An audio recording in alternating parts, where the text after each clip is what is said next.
इस वीडियो में जो आप ड्रोन्स लॉन्च होते हुए देख रहे हैं वो ईरान के नेक्स्ट जनरेशन ऑफ ड्रोन्स हैं। इन ड्रोन्स को कहा जाता है अरश 2 ड्रोन्स।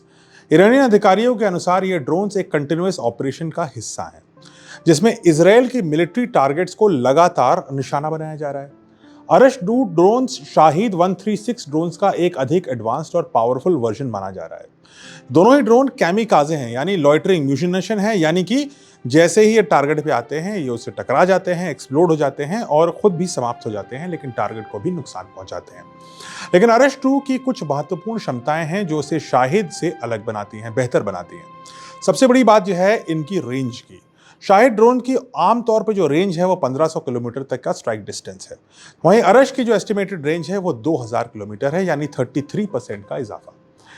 यानी इसे ईरान के अंदर गहराई से लॉन्च किया जा सकता है, जो जहां पे अमेरिकन शिप्स हैं उससे दूर से लॉन्च किया जा सकता है और फिर भी ये इजराइल तक आराम से पहुंच जाएगा।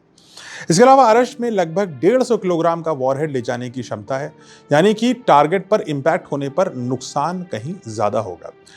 आपको याद होगा शाहिद का जो पेलोड था वो 100 किलोग्राम था, यानी 50% ज्यादा पेलोड।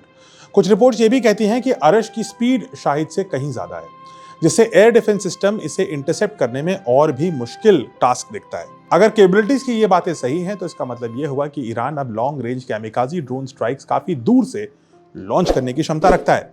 और यही वजह है कि मिडिल ईस्ट के इस युद्ध में अब ड्रोन सिर्फ सर्वेलेंस टूल्स तो बिल्कुल नहीं बचे, इस बारे में तो कोई दो राय नहीं होनी चाहिए। वे तेजी से लॉन्ग रेंज स्ट्राइक वेपन्स में बदलते जा रहे हैं, जो बैटलफील्ड से सैकड़ों या इवन हजारों किलोमीटर दूर होकर भी टारगेट्स को हिट कर सकते हैं।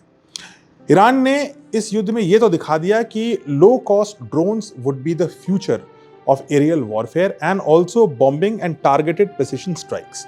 आपको क्या लगता है, क्या अरश ड्रोन के इस युद्ध में दाखिल होने से इस युद्ध का जो बैलेंस है वो ईरान की तरफ झुकना शुरू हो जाएगा, या अमेरिका और इजराइल फाइनली ईरान के जो ड्रोन स्वॉर्म है और जो ड्रोन अटैक है उसको टैकल करने में सक्षम हो जाएंगे? कमेंट्स में बताइए, चर्चा करते हैं।